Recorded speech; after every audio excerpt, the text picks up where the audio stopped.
Una well done o. My name na Dr. Toyin. Today we go discuss vitamin D. If you never subscribe to my channel, make you pause this video now. You see that button for down wey say subscribe, make you touch am. Then make you go back. We go wait for you. Una don come back? Well done o, welcome. Vitamin na something wey your body need make the thing dey work well well. And the type na wetin dem dey call fat soluble.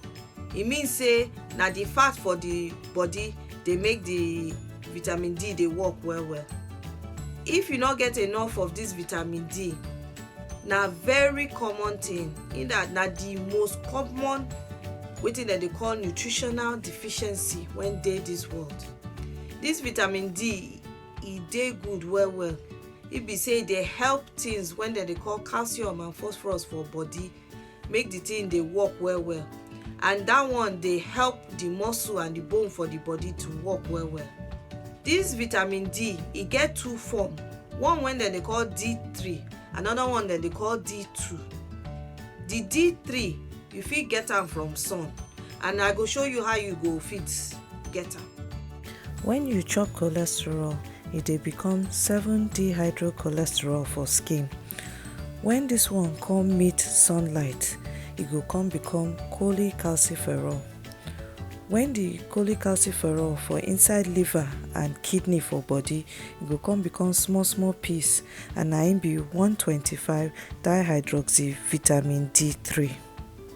The right time to get this sunshine usually fit be around 10 a.m. to 2 p.m. and you just need 15 minutes, or if you get maybe other conditions, maybe up to 30 minutes of sunlight. Make you don't stay too long, make your skin come burn.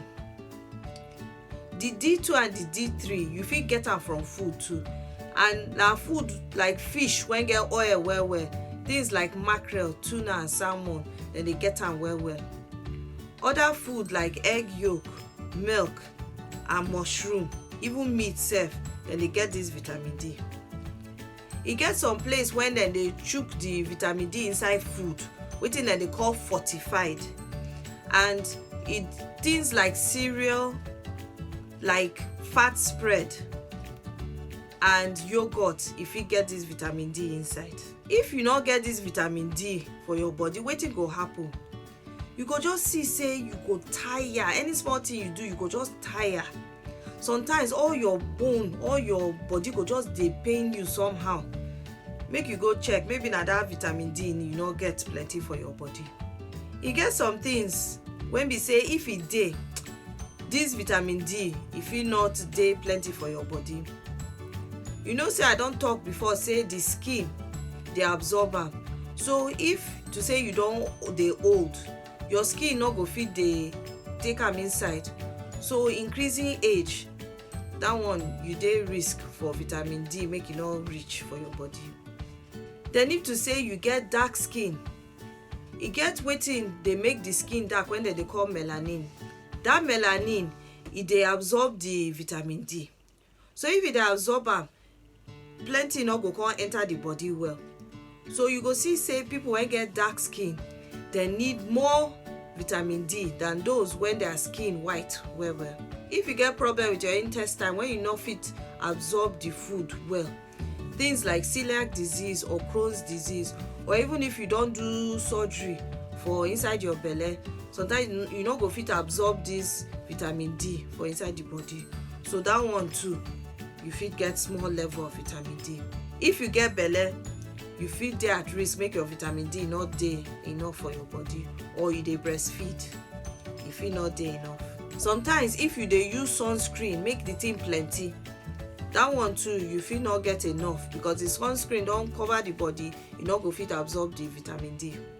Another thing, if you live for places for this world like say between 35 and 37 degrees north latitude, those places they no dey quick see sun well well, so you fit get this low level of vitamin D because you dey stay for that kind place. How you go know if you get this thing? Na if you go lab make dem test am. Then depending where your lab dey, dem go give you values. If the thing less, dem fit say na deficiency. If e less but e not too small like that, dem go say e no reach or inadequate. If the thing dey above a certain level, dem fit talk say the thing dey normal. So how you go fit help yourself? If you no get enough when be say deficient, you go need at least 300,000 units over 6 to 10 weeks to at least get the thing back to your body. How you go know how many? If to say you wan go buy and you see say na micrograms, wetin you go do be say na the number of units divided by 40 na im be the micrograms. So usually if to say you no get enough, you go do that 300,000 units, then you go come maintain yourself on 400 to 800 units. If you say you dey inadequate, that 400 to 800 units do you. And if to say you dey normal, you fit just leave am. Then maybe if you live for a place where you no dey see sun well, during that time you fit dey take am every time. When you get vitamin D for your body, e go take 2 to 3 weeks when be say e don reduce by half. Na wetin dem dey call the half-life of vitamin D. So na im make you need to dey take am every time, because e no dey last long for body. If you take something like cod liver oil, you go fit get between 100 and 800 units inside. So as I talk before, that one good, but make you not take am too much, because you know say I talk about it dey help with calcium and phosphorus for the body, make the body absorb am well. I hope say you don enjoy this talk. If you say you enjoy am, make sure say you share, make you subscribe to my channel, and then make you watch am again. And until next time, smile, because e dey healthy. Bye bye.